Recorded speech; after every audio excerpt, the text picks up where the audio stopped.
and welcome to another episode of our travel journal. Ni hao, lai zi zhonggua. Hello from China. In our last video, we took you along our arrival in Shanghai and we got blown away by your resonance to that video. We got so many comments, compliments and tips that we already wish we had more time. But we'll use what we have and invite you to join us as we explore the fascinating 24 million people city of Shanghai.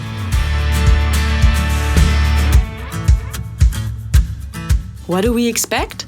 Well, on the news at home, we hear about pollution in China's megacities due to rapid industrialization, oppression and censorship, and little individual freedom for the people. We are made believe that surveillance systems are used to constantly control and monitor the population. Questionable labor practices, particularly in relation to factory conditions and child labor, are named. Moreover, China is always portrayed as an economic threat, and the influence in global security affairs is often framed as a potential threat to global stability. So, even though these are just some of the many stereotypes, you probably already noticed that they are all negative. Having been on the road now for 10 months, we did learn that, at least in Germany, the news and many people in general focus on criticism rather than positive narratives. And honestly, that's exhausting. So here we are now in Shanghai, looking for positive narratives. Let's start by exploring the Huangpu district. We walked to Yuyuan Street, which is a historic area in Shanghai that offers a glimpse into the city's rich cultural heritage and traditional architecture. The area was historically a bustling commercial hub that dates back to the Ming and Qing dynasties. It was home to various shops, tea houses and residences that catered to the local community. The architecture reflects traditional Chinese design, and narrow streets and alleyways create a charming, old-world atmosphere. The area has been carefully restored and preserved to maintain its historical character, while also accommodating modern amenities. So when you walk along Yuyuan Street now, you'll find a wide variety of shops selling traditional Chinese crafts, antiques, jewelry and souvenirs.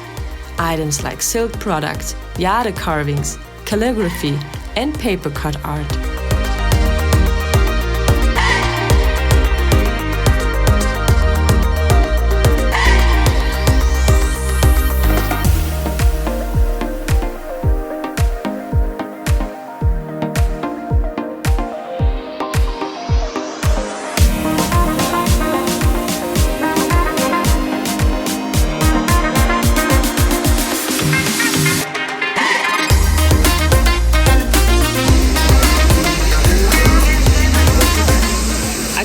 The kids whether they like or whether they enjoy China, and they said it's super.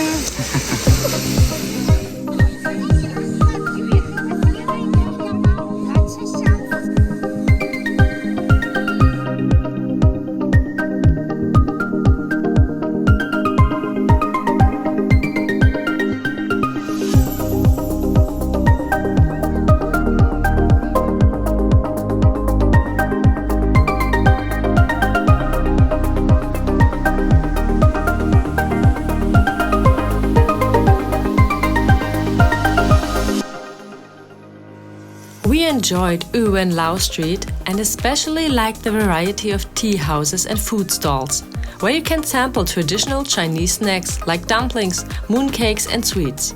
For us, it was an excellent place to experience local flavors and culinary traditions. Seafood. Yeah, just what? Like this? Yeah? It's okay? Yeah. No more? Yes. This is the apple juice. Yes. Apple juice. Yeah, apple juice. This mango juice. Yeah. So, jetzt nicht umkippen, andersrum. Das reicht. Okay. Now try. Juice or do I make a juice? I think they want to. Okay. Das Fest. Eine Hand.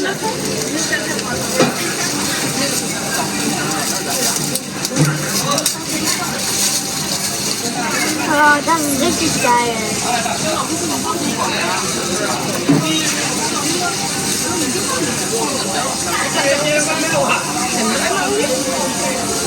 Und wie schmeckt's? Richtig geil. Wonach schmeckt das? Also ist das so ein Milcheis oder was Nee, anderes? das ist mehr so Wassereis. Ah, Wasser. Ein bisschen wie Slash oder so. Ja.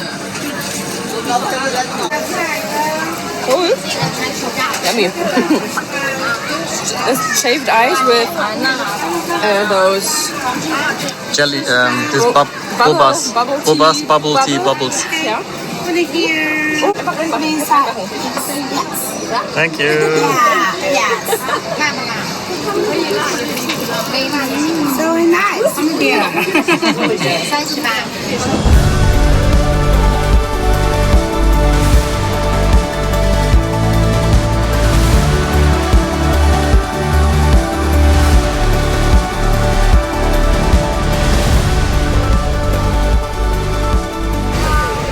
We just bought something. Some street food. We have no idea what it is, but it looks good. You see here? And it tastes very good as well. It tastes like in German we say Kartoffelpuffer, which is like a potato snack. Fried potato. Fried potato, but with a lot of oil. A lot of oil. Spring rolls. Okay, Emmett says it tastes like a spring roll. I wouldn't really agree.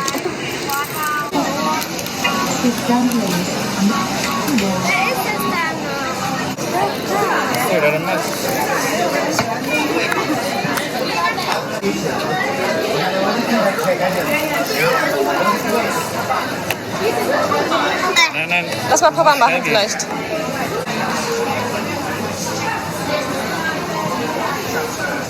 Und? Schmeckt lecker. Und kannst du identifizieren, was es ist? Ende Frucht. Kirschsaft. Kirschsaft. Da ist so eine Kirsche abgebildet. Ich bin mir nicht sicher, ob das eine Kirsche ist. Ja, es ist Kirsche. Ja, ist gut.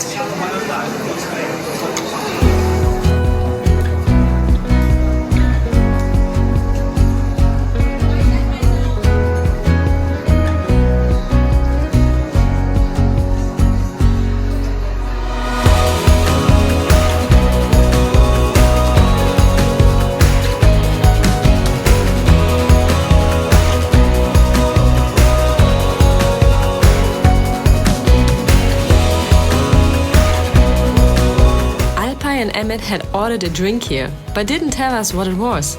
They wanted us to close our eyes and try to find out by tasting. Was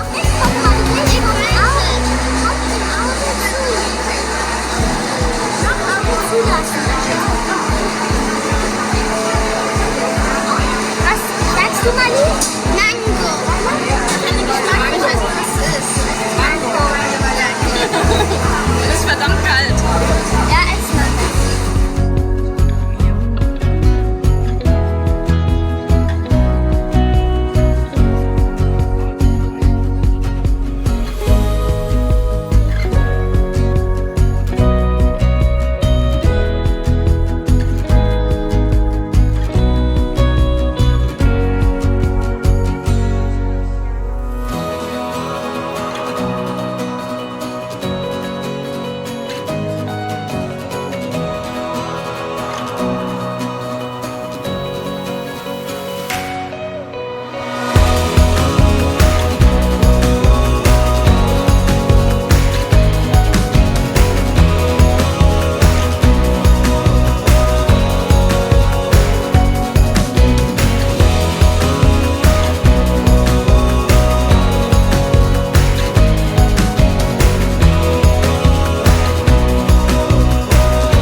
After all the hustle and bustle, we were looking for a pleasant spot next to experience some peace and quiet.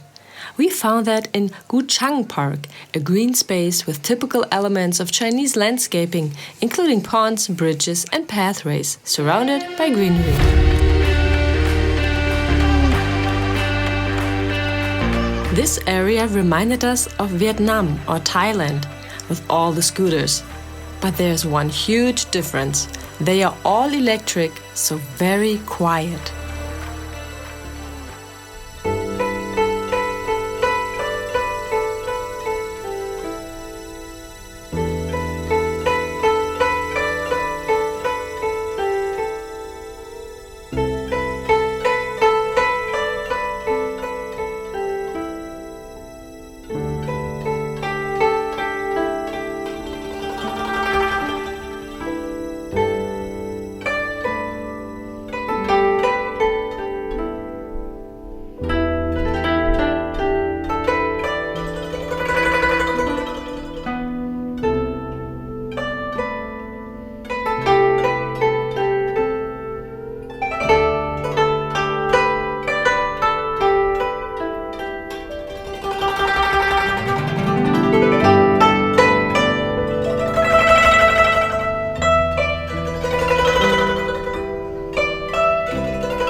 At Shiliupu Marina, not far away from the iconic Bund area, we took a stroll along Huangpu River.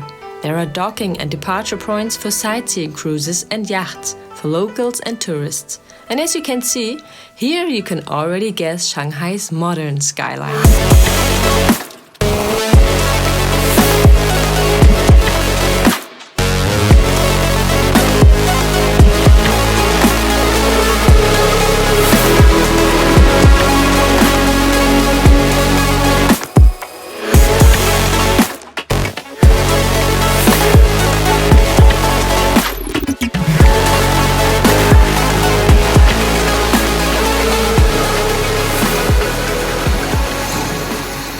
Leise in der Großstadt. Das ist halt dieses Ungewöhnliche hier, weil du halt in Vietnam teilweise so viele Roller, also halt Verbrennermotoren. Vorsicht, spring. Suddenly, we landed in an empty street where all windows and doors were not just closed but sealed. Considering all the construction areas in the neighborhood, we guess the area will be remodeled at some point in the future. If you recognize the road and can give us any info, please use the comment section below. We are really curious.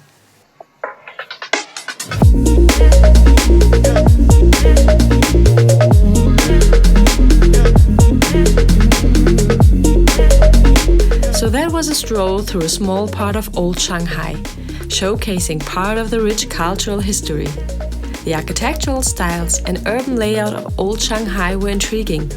At the same time, we can already anticipate the contrast to the modern city with the skyline in the background. Quite some huge construction areas, as well as the modern, as well as cheap and efficient metro system.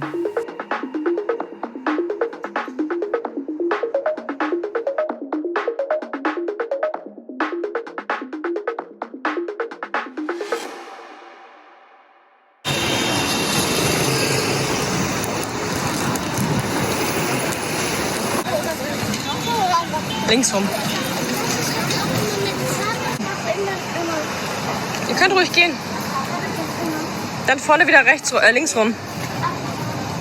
So far, we found China to be much cleaner than any so-called Chinatowns in San Francisco, New York, London, Melbourne, Singapore or Bangkok. It makes me think of something that Alpay once told me when we talked about his family's history. Many Turkish people that immigrated to Germany in the last century were of lower education, and by trying to keep and preserve their cultural traditions, they now seem to be more conservative than the Turkish people living in Turkey that did not feel the need to preserve their cultural identity that much and therefore developed further. I wonder whether that's the same with Chinese families abroad.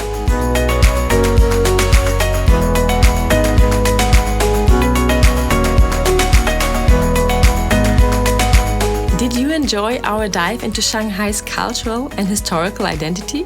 Or at least part of it? Then please like and share this video. Did we miss anything? Well, go ahead and leave us a comment. Next time, we'll really check out the modern and probably most popular area of Shanghai. You don't want to miss that? So subscribe to our travel journal. 再见!